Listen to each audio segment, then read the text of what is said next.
Hi everybody, my name is Paula. I'm from Page Turner Awards. Thanks for joining the webinar today on how to get your writing discovered by a literary agent with Yasmin Kane. Just quickly, you can get your book in front of Yasmin by entering the Page Turner Awards, as Yasmin is very kindly agreed to be one of our judges. The Page Turner Awards closes on the 30th of June, so you've got 1 month to get yourself in front of Yasmin and our other agents.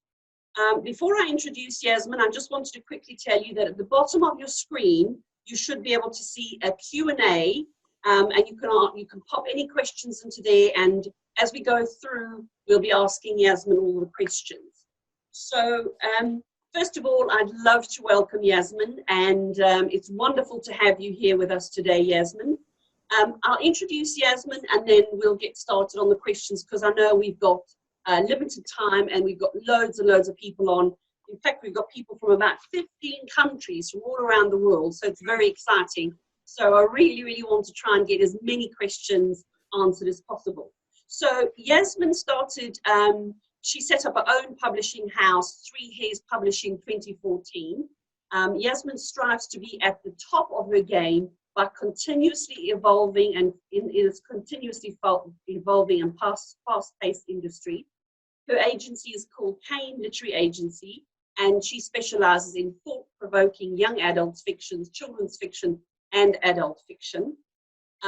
Yasmin is currently adding to her agency list and looking for elusive stories, those very elusive stories that stay with you long after the last page has been turned. And we all know as writers, we really want to make sure that we create those kind of stories. So hopefully today is going to help you to make sure that you can get those stories in front of Yasmin and those kind of stories. So welcome, Yasmin. Wonderful to have you with us today.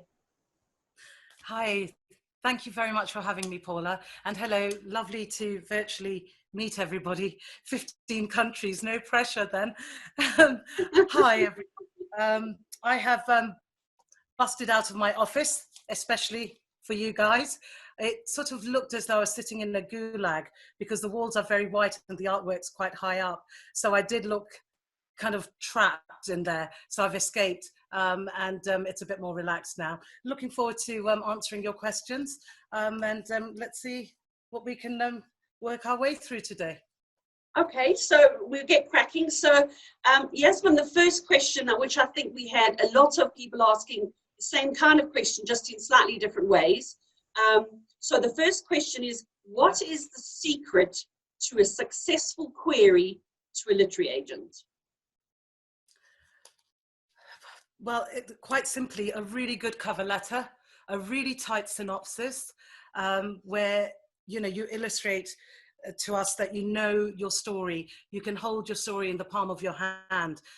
You can write a one-page synopsis which encapsulates your story arc. It's about that.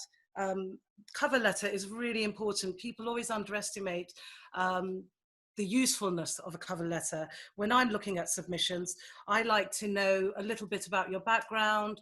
Primarily, if you've got writing experience, it's really important to put that down. Whether you've got an MA in creative writing, or you're on a course, or you've done various online writing courses, or your work's been edited, it really helps to know how much experience you've gained along the way. And I always love knowing why you're writing the book you're writing. What's propelling you? What's your compulsion? Usually the response is, I just can't stop writing. I love writing. And that's it. That's kind of, there's got to be something more. Well, for me anyway. So yeah, it's wonderful to connect with the voice behind the writing through the cover letter. So okay. Cover letter really helps. Okay, that's great. A second question, should a first-time author present the most polished version of their whole work or just a few chapters? Really good question. This is one where I end up reiterating this advice over and over in agent one-to-ones particularly. It's really, really vital that you send the most polished version of your work possible. people wonder why they get so many turn downs. That's going to be the primary reason. Your work's not ready. It's really that simple. It's just not ready. It doesn't mean you're not good enough. It doesn't mean you'll never get published. It just means you've sent it out at the wrong time, usually too early. People get really excited and they think, okay, I'm on draft 10. I've been with this novel for 3 years. I've cracked it. It takes 10 years to hone the craft of writing a novel. And that's not, I'm not just saying that lightly, that's a fact. So it's just keep going. Don't give up. Keep going. Keep working at it. Exposition, show and tell, all those things take years and years to weave into narrative. So yeah, as polished as possible, please.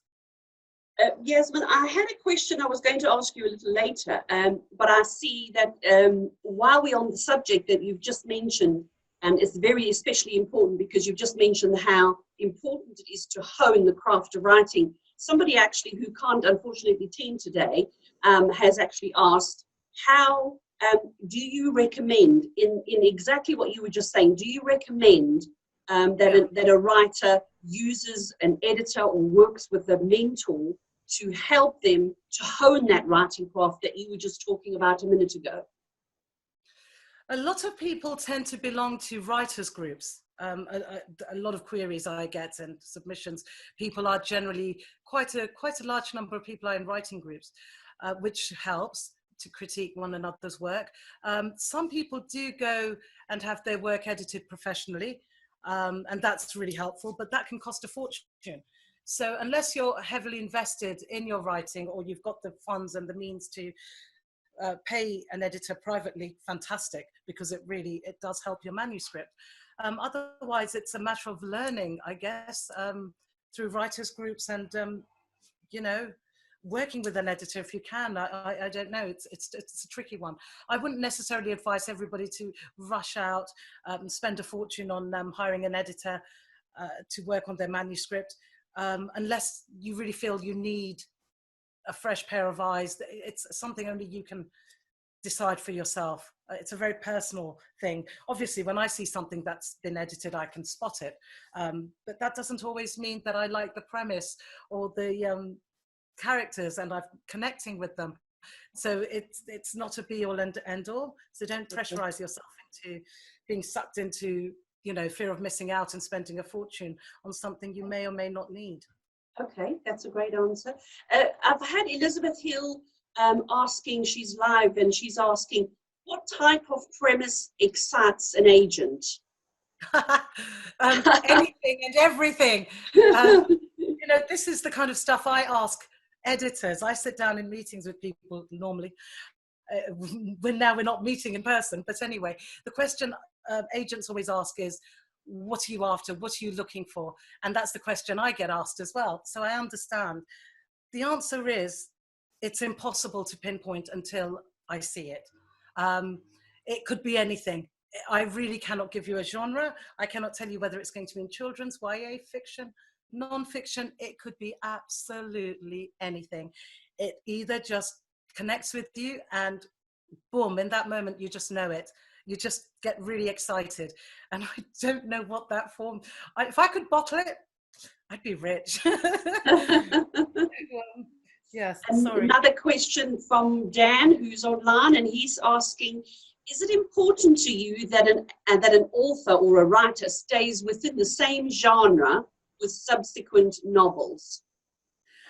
Really good question. People sometimes do this and they'll send me a couple of manuscripts.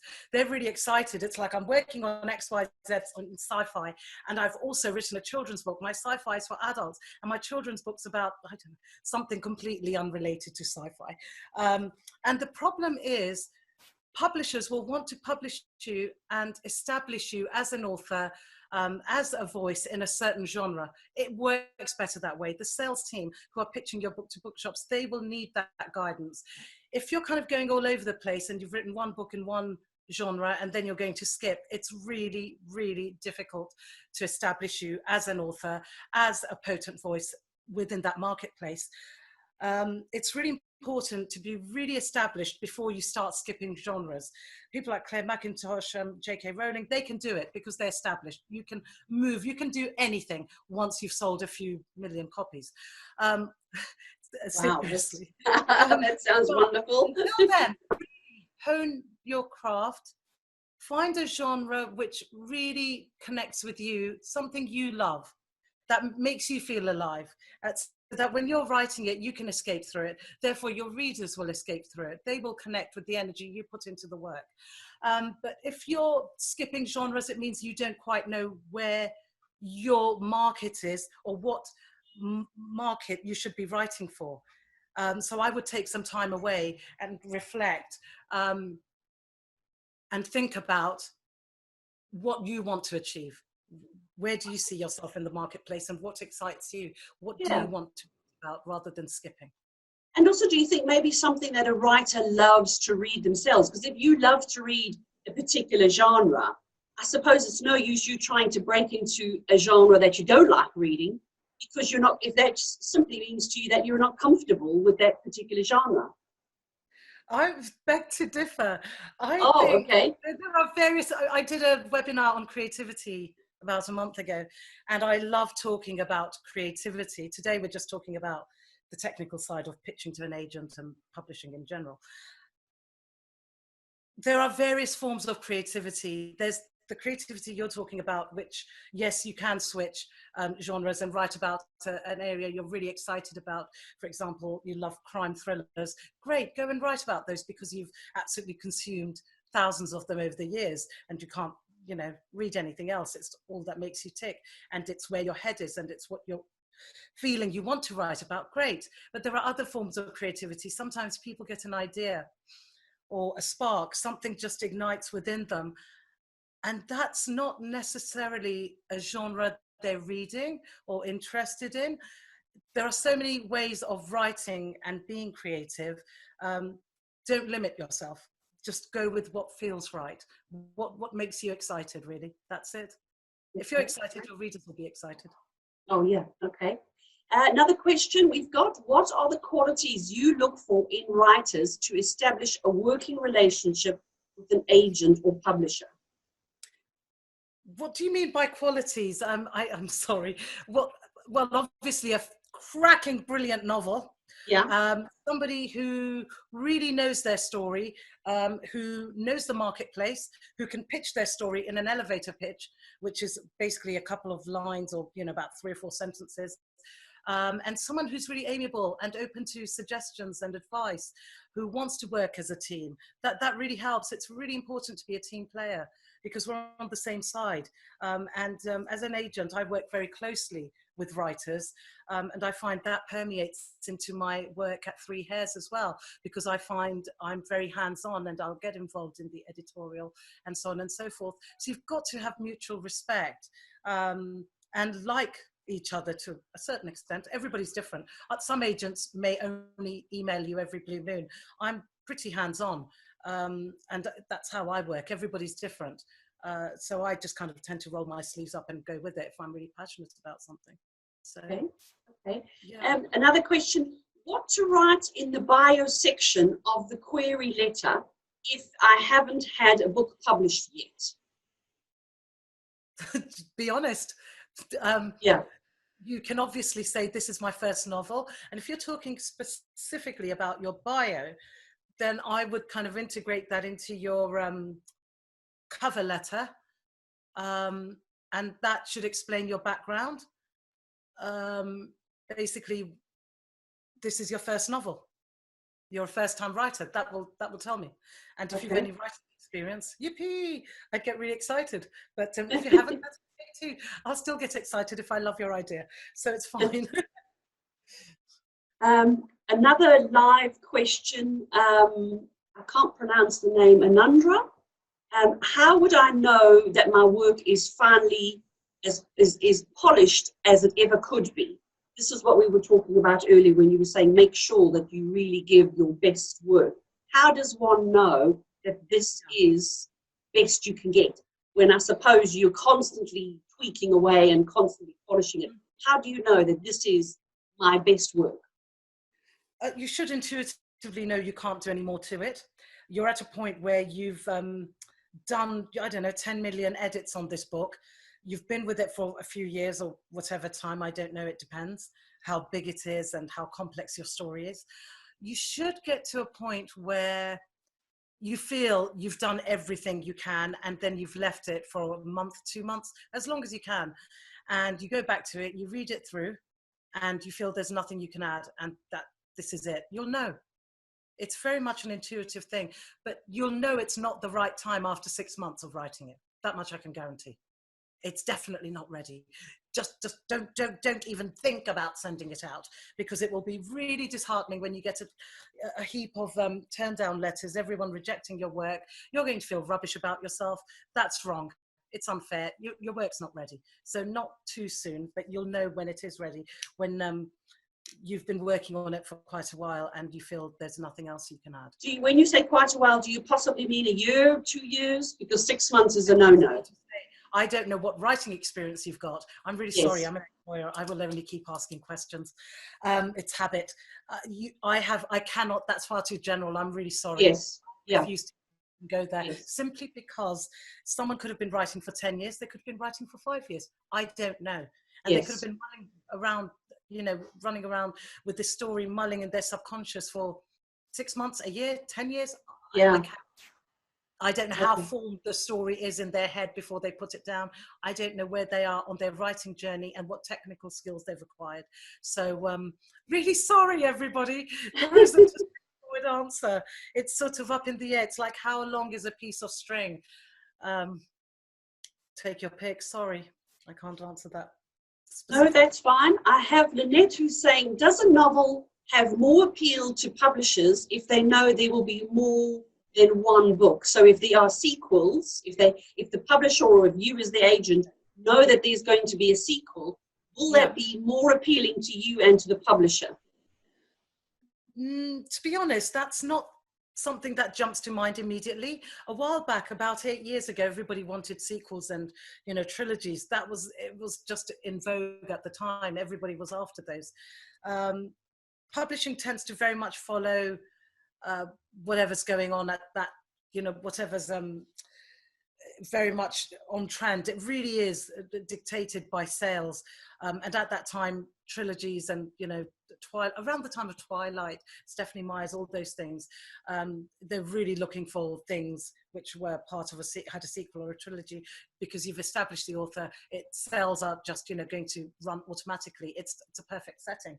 But generally, no.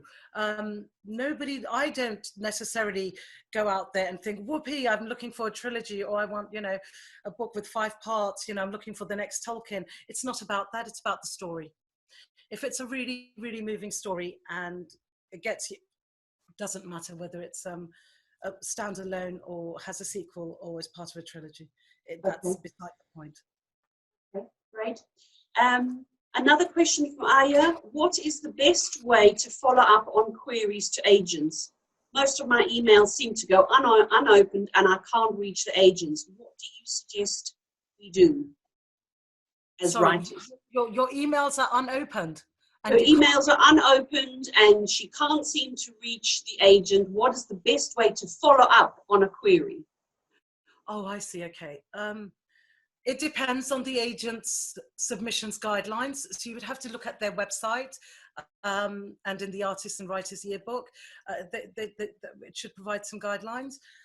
Personally, I usually say if you haven't heard within 12 weeks, assume it's a turn down. And if I contact you and I call in the manuscript, which basically means I'm asking for you to send me the full manuscript, then it means I am interested and I will read it and I'm considering representing. At the moment, I've got a mountain of manuscripts I've called in, and I have got to find time to read them because there are lots of other agents after them. So this is what happens. We all spot something. We all know it's hot, and suddenly everybody wants it. And there's like this fun fight between all the agents because writers know what's going on and they will email you after their submission. And please do be honest. Don't fabricate anything. It will come back to you. It's really good if you're honest, because people will come back and say, oh, XYZ, agent has asked, or, another agent has asked to read my manuscript. So it goes, and then you kind of drop everything, read that manuscript, and either you connect with it or you don't. But people do keep you in the loop.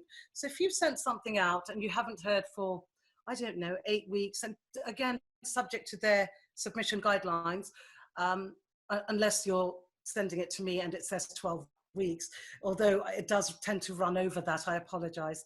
I've now got a reader, so things should calm down. It's tricky.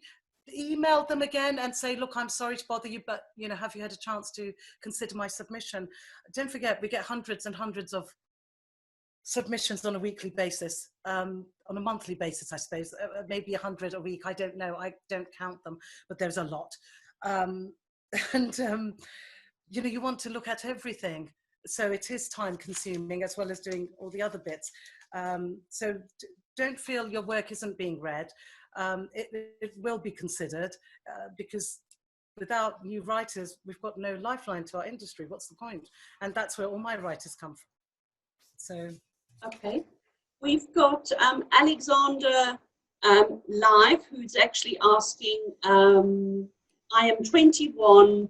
What is the best way for a young person such as myself to do when establishing myself in the literary world? So, young writer, how does a young writer get themselves established?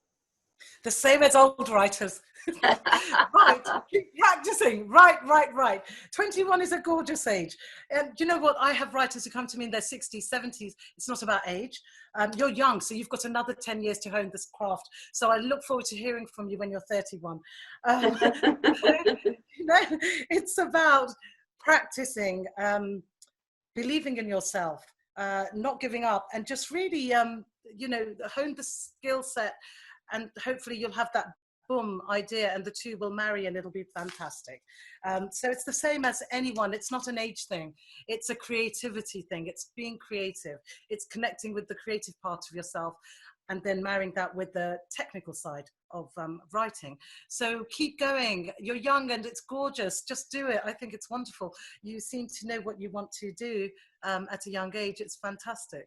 So, well, that sort of answers another question. We've had two other questions live who are asking, does age matter? Does it matter if somebody's much older? So you've answered that fantastically. So if you're young, if you're old, it's all about the story is really, I think, what you're saying. Yeah. That's perfect, Paula. That's absolutely what's on. Yeah. Okay. Another question, what is the most important thing that most agents are looking for in a query? What is the most important thing? I imagine what you were saying earlier. It's all about the story.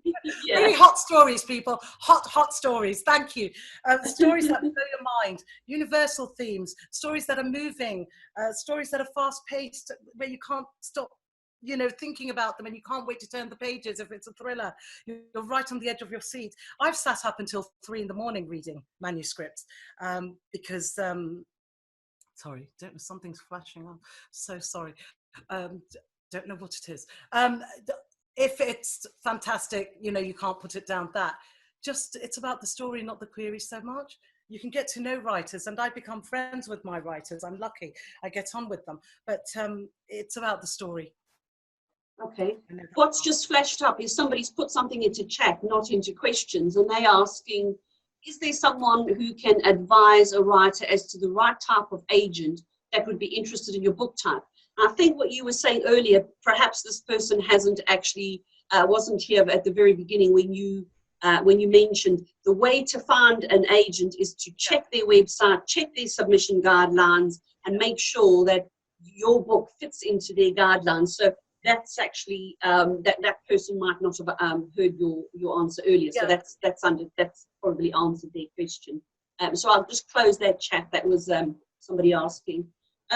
Another question coming up, is it imperative that the novel, particularly the first one, to be 100K words and not more? That's from Michael, who's online, and he's asking that. 100K, wow! It's scary. Too much, cut it down, edit that book. Cut it. And 80,000, I'd look forward to reading it. Sorry, I missed that. Say that again in case others missed that. Say it again. How many? It is enormous. There are exceptions. Okay. Historical fiction. Yes, people write tomes, and it works because of the nature of the writing, the prose and the narrative. It really Okay. connects itself to 100 plus 120k. That's okay. You can just about get away with it with historical fiction.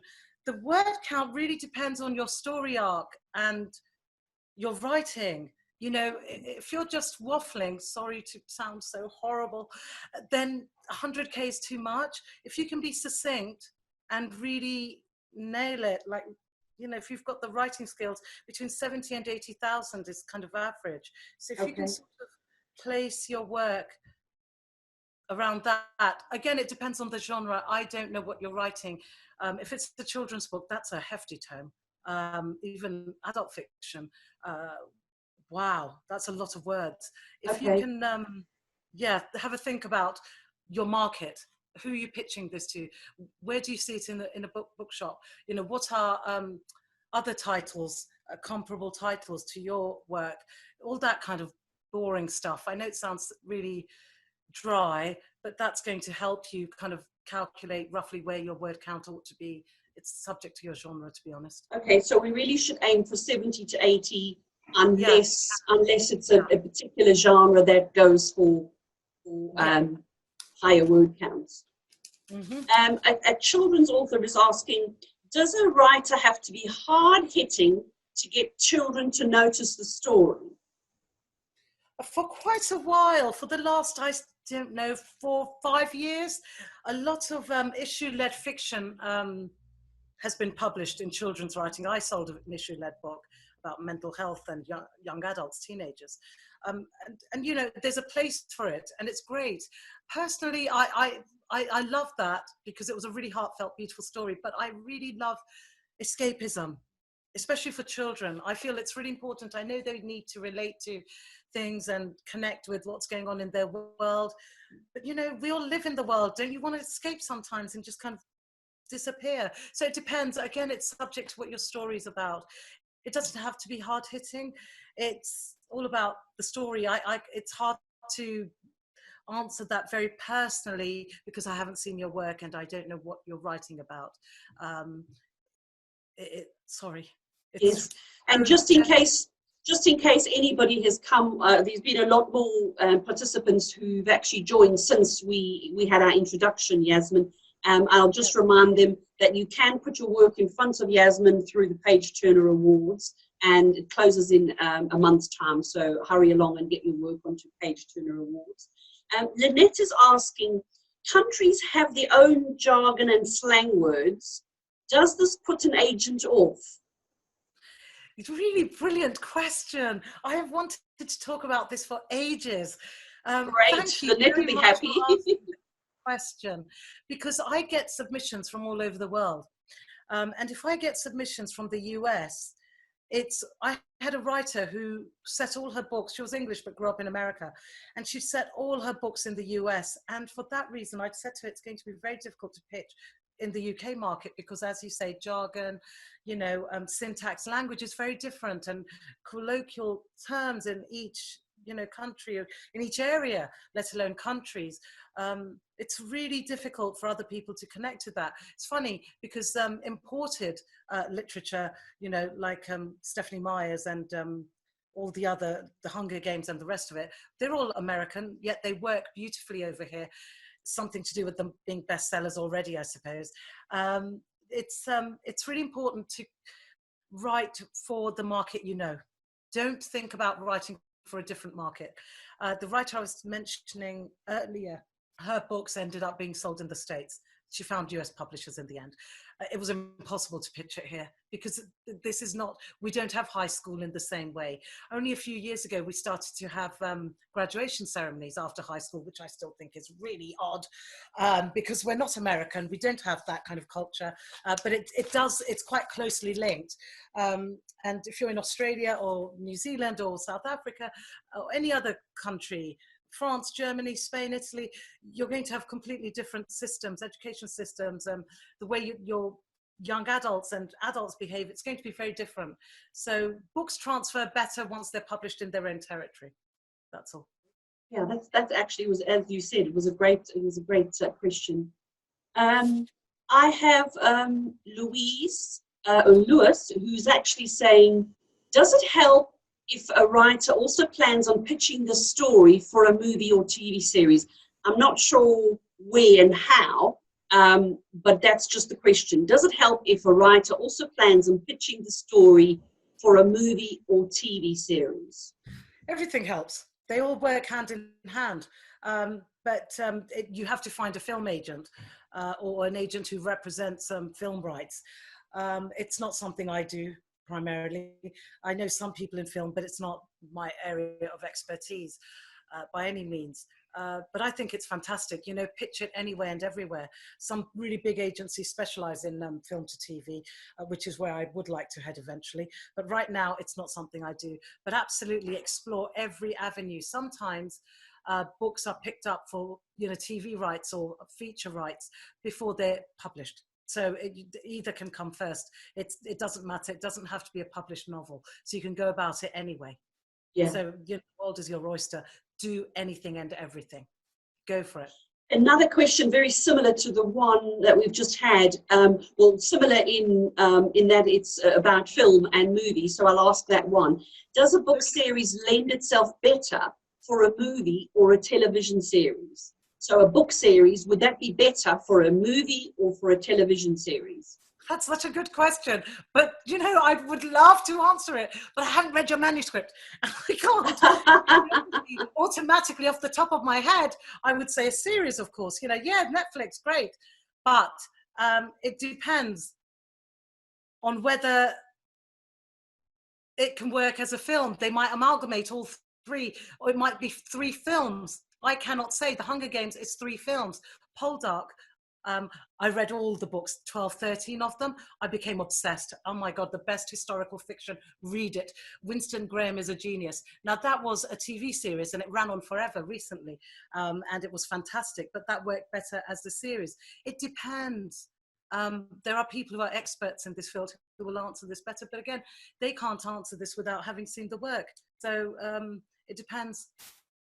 Sorry, can't give you a straight answer until I've read something. It's hard to gauge, and film agents will be better placed to, you know, work that out. We're jumping from film to women's fiction. So how popular is women's fiction in today's market? Huge. We're living through a pandemic. Everybody wants escapism. It's enormous. Book sales have gone through the roof. Ebook sales, absolutely phenomenal. Audio book sales right now are enormous. So yes, women's fiction, any fiction, all fiction, you know, it's all about getting books out there, great stories. It's hugely popular. People are kind of, people's lifestyles have changed dramatically. And I think hopefully people are finding time to relax and just be, and, you know, a better work-life balance, hopefully, although it doesn't feel like that most of the time. It's kind of, no one told me about homeschooling. So, Yes. yeah. So if you can, yeah, we need the women's fiction. We need all the fiction. Just bring it on. So, yeah. Well, that then answers, I've had another one says, is young adult romance popular? I imagine the answer would be similar to what you've just said, young adult romance. Yeah, was that a bit? Romance. Probably because I read a lot as a teenager and I sort of went off it, sorry. So I don't really, you know, specialize in romance for commercial fiction or YA fiction, but I'm sure there's a huge market for it. And I think, you know, yeah, if that's your area, then yes, stick to it. There's room for great writing, all genres, so don't feel restricted. Here's one that's quite interesting, and it's also about genres, but it says, is there room in the market for books that are edgy, or you know, something about you know, abuse or other areas along those lines? What are your thoughts on that? Sorry, edgy? Yes. Is there room in the market for books that are edgy? Not really sure what exactly. Well, it's just got example abuse. So I imagine they're talking about Oh, I possibly see. some dark subjects there, maybe that they Taboo might be subjects asking? or whatever. Yes, there's room. A lot of it depends whether it's fiction or non-fiction. That's the first thing. If it's narrative-led non-fiction, there's a lot of that being published at the moment. There's a lot of interest in that. It would have to have a really unique selling point, really strong USP. That's on the non-fiction side, memoir, that sort of thing, narrative-led memoir. With regards to fiction, yeah, I mean, God, look at Flowers in the Attic. How, odd was that? And, it depends on your market. And you know what? Don't feel you have to be restricted by parameters and society and write work that's PC. That's nonsense. Don't ever, ever, ever feel held back in that way. Write what you feel strongly about, write from the heart. And if you've got something that feels taboo or it's a dark subject, yet you feel a compulsion to tell that story, tell it. It may help people. You don't know. Okay. There's a place Another one closely related to genre is, how do I find a literary agent for my mixed genre book, which is part memoir and part the story of climate change from a scientific perspective? That's an interesting one. I am so confused. I'm so sorry. You see, I don't like genres personally. I'm all about creative free flow and just going with how it feels. But that's really confusing. It sounds like narrative-led non-fiction. That's where I would place it, because again, I have to, when things come to me, in order for me to say, I have to be able to pitch it to a publisher, and they want it pigeonholed, and I don't like pigeonholes, but I still have to put it forward in that way, sadly. So Yes. kind of restrict, which is why I set up Three Hairs, so I could just be avant-garde and do what I wanted. I would pitch it as that, as non-fiction narrative, basically, rather than saying it straddles various genres. Just kind of narrow it down to one. Okay. Is it advisable to start a novel with the villain? Must it be the main hero, the main character? So do we start with the villain or the goodie or the baddie? It's not about who you start with. It's about a really, really, really powerful opening. Amazing opening lines which hook the reader. That's what you're after. So it's got nothing to do with starting with the villain or the good person. If you look at one of my favorite books of all time, Gone with the Wind, Scarlett O'Hara is not an angel. She is really spoiled, petulant, a nightmare, yet she has a fantastic character metamorphosis, but doesn't still quite make it. And it's a semi-metamorphosis. But it starts with her. It doesn't start with Melanie, who's gorgeous and sweet and incredibly kind. It's not about who you start with. It's about a really powerful opening. So if it's the villain, then so be it. It doesn't matter. It's not about taking sides. It's about boom, amazing, amazing, powerful opening lines which grab your reader's attention, hook them, and then reel them in, and they can't put it down. That's what you want. And it's the same when we pitch to publishers. They want a powerful opening line. I want something powerful that's going to hold my attention, and it doesn't matter if it's the villain or the hero or whatever it is, or anti-hero, whatever you want. Okay. The net is asking, what is the main thing you look for in a crime novel? Example, is it plot, or is it more important, or character development more important? Oh, in crime, it has to be plot. Oh my God, it's got to be plot driven. You've got to be sitting on the edge of your seat, wanting to bite your nails off, read it until 4 a.m. That's a good crime novel. Claire McIntosh does it brilliantly, yet she has a unique skill where she also focuses on character development, and it doesn't have to be about that. Peter Swanson writes beautifully, but he again develops characters beautifully. But there's I can't remember the girl before, I think I've got it behind me, J.B. Priestley, correct me if I'm wrong, I'm so sorry, I've forgotten his name, but it's a fantastic thriller, and it's not about character development at all. It really focuses on the story arc, and it's so chilling that it stays with you, and you're like, afterwards. So that's great. The So girl before, I must get that. there are two Was ways. was that the girl before? That's it. The Yeah. girl before, yes. Okay, I will definitely go and have it. I haven't read it, so I must have a look at it. Not focused on character metamorphosis. That's all about chilling, dark, you know, like right on the edge of your seat stuff. It's fantastic. Okay. It's a proper thriller. Good. Okay. We've got Olivia who says, how has the popularity of the audiobook impacted the world of literary agents and publishers? Is there anything writers should keep in mind? No, it shouldn't affect your story, if that's what you're asking. You should still write the book you're writing.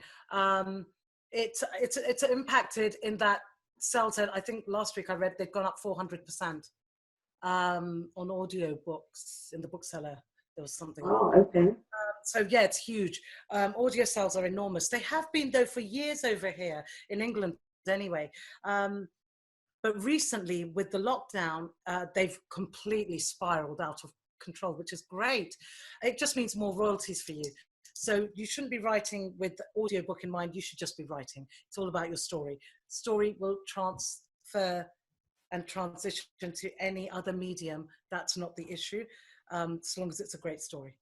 Okay. So the story. Another question, are there... agents try to retain, publishers want, it goes on, and it's all part of the negotiation. So yeah, the audiobooks go hand in hand with them print books. Sorry. Okay. Okay. Another question, are there any red flags you notice in the opening pages of submitted manuscripts that indicate the book is not ready for publication? This is similar to what we were talking about a little earlier when you said you must really make sure you hone and polish your work. So what red flags would you sort of look out for, or what red flags would that's something that you'd immediately notice, this book is not ready? Okay, the first thing is sometimes people write the first 3 chapters and they're really tight. They are fantastic and you're blown away. And then you call the manuscript in and you say, wow, I'm really excited. Can I please read the rest of this manuscript? Sometimes on an exclusive basis. So yeah, trust me, there are reasons for that. But the problem is the rest of the manuscript doesn't quite stand up. So there's your first 3 chapters and then get the rest of the manuscript and it's somewhere down there. It needs a lot of work. They're really polished. The rest isn't. And then you go back and you say, you know, I'm really sorry, but it just didn't stand up. What happened? And they'll say very calmly, oh, I worked really hard on the first 3 chapters because I knew I had to get an agent's attention. And I got that. That's counterproductive because you should work the whole manuscript. It's a holistic process.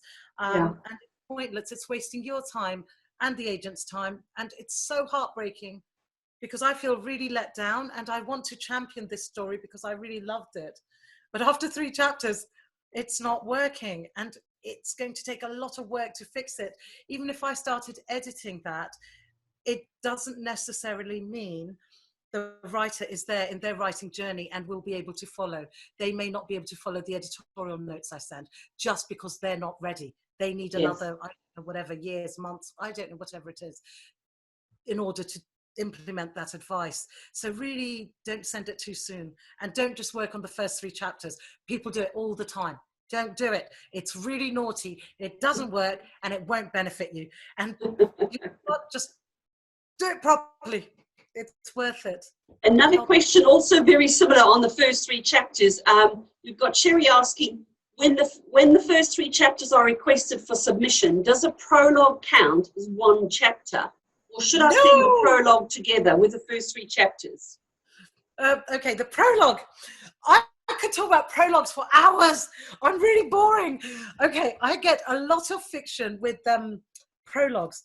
And there are a couple of things, if you don't mind, I'll address as quickly as I can, because I could go on about this for ages. The prologue is sometimes so beautiful and lyrical and you're swept away by it. You know, you're just completely, wow, I'm in love with this. This is beautiful. Can't wait to hit chapter 1.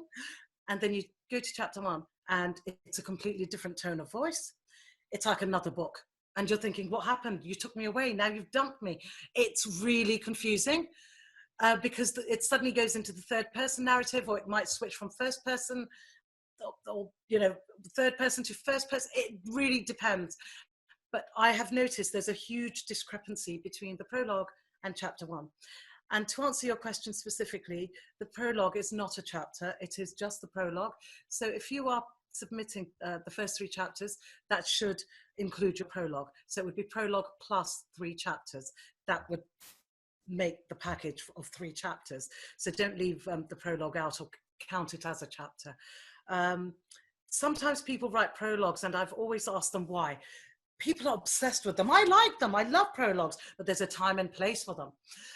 Historical fiction lends itself beautifully to prologues because scene setting and kind of creating the atmosphere and that time scale and that time period, and just creating the essence, it works. It just does.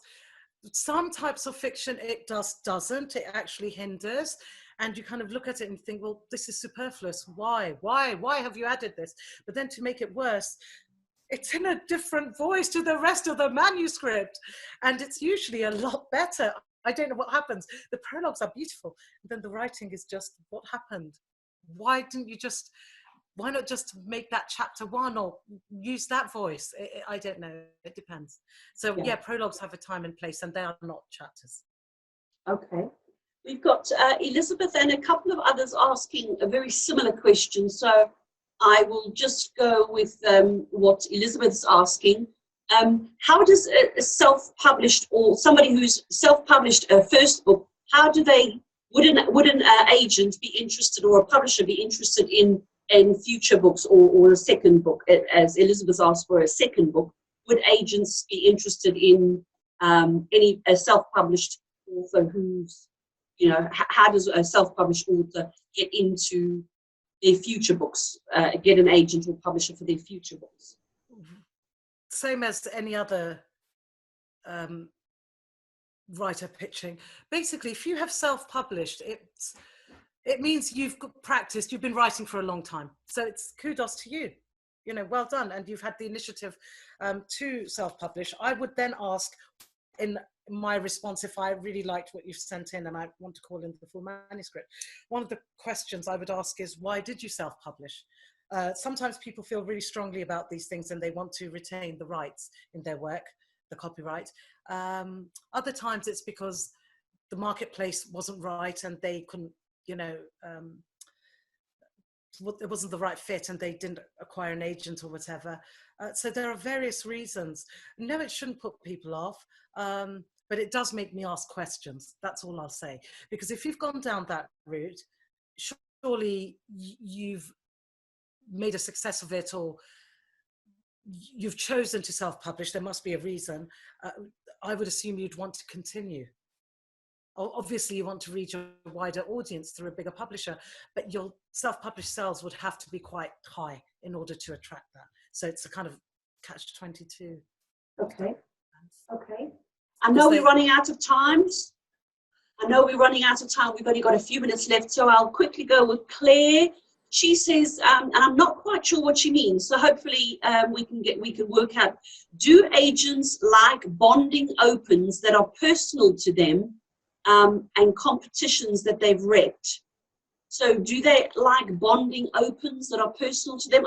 I think what Claire means is do you like something maybe that moves you? Or when she says bonding, I imagine she means something that's moving and that feels personal to you. I think that's what she means.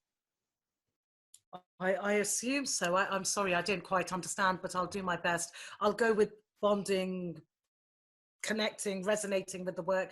It's reading is subjective, and it's no different for us. When I sit down and read, it's subjective. So it depends on what, for example, at the moment, YA is kind of a bit iffy. Publishers are kind of reluctant. They're waiting for a huge breakthrough in the US before they buy any YA over here. It's a shame. They always do this. It's frustrating. But it depends. MG, middle grade, is huge at the minute. So it's not always about you have to connect with the work and bond with it, but it's also what's in demand. genre-wise sometimes. So it's subjective. It depends. If it's a great story, it will resonate. It'll resonate universally. If it's a fantastic story, that's all there is to it, really. Just write from your heart. Do what you love and do it with lots of love, and it will work. It won't fail to move people. One last question, because I know we're running out of time. Laura says, is using multiple voices, does using multiple voices put an agent off? My story lets the reader into many characters' minds. So I think what she's meaning if you go into first person 2 or 3 times in the same stories, is that going to put you as an agent off? I think that's what she's meaning. Unless she means, well, this is what my interpretation, I'm sorry, and I apologize if I haven't answered this correctly. I take that to mean alternate narratives. Oh, okay. Okay, maybe that's what she means. That's great. So long as you're not doing something, or your character has schizophrenia, like Sybil, where you've got lots of one character with various voices, that would be really confusing. Try and stick to one voice. But if it's alternative points of view and different narratives, different characters, absolutely, that really took off. And those are the kind of books I read as a teenager, a lot of. I found them fascinating because I loved seeing the perspective of other characters and getting to know more than one character. So yes, it's still huge, provided each voice is convincing and really authentic. That's the key. You need an authentic voice, whether it's a solo narration or whether it's split into various parts and you've got different characters narrating different chapters. It's down to the authenticity of the voice. Okay. Hope that helps. Okay. We've had such fantastic information from you, Yasmin. I mean, I've learned so much, and I'm sure everybody who's here has learned so much. So I can't thank you enough. You've donated time. I know you've got kids at home and you're still in lockdown in the UK. So thank you so much. And I'm sure everybody who's on the webinar today will have, gained something from it. I will send a recording around. I just wanted to remind everybody who's on the webinar, if you want to get your work in front of Yasmin and in front of our other judges, you can enter the Page Turner Awards at pageturner.awards.com, and hopefully, your story is as exciting as Yasmin was saying earlier. It's all about story, it's about your words, it really what resonates on the page. And if your story can really jump out and grab Yasmin, I'm very sure that she'll want to be talking to you. Thank you very much for organising this, Paula. It's a pleasure. Thank you very much for having me as a judge on Page Turner Awards. Looking forward to that greatly. And also, thank you so much, everybody, for coming along, listening. I hope it's been helpful. I hope you have a great writing journey. And yeah, thank you very much for joining. Thanks. We've got loads of little pop-ups, Yasmin, loads of people saying, thank you, thank you, thank you. We've got to get closer. Yeah, we got people. That's so kind. Thank you very much, everybody. Yeah, we got loads of people waving hands and saying thank you, thank you, thank you. So I can't see them all, so thank you. It's great. I really thought I'd have pop-ups with thousands of people, and I was petrified. But it's okay. I couldn't see anybody, so I'm happy. So that's great. Thank you. Yeah, and thank you so much, Yasmin, and thank you everybody for joining. And we hope to see you at Page Turner Awards, where Yasmin will be looking at your work. So thank you, and we'll end the webinar now, and we'll say bye to Yasmin, and everybody raise their hands, and we'll speak to you soon, Yasmin. Take care. Bye. Bye.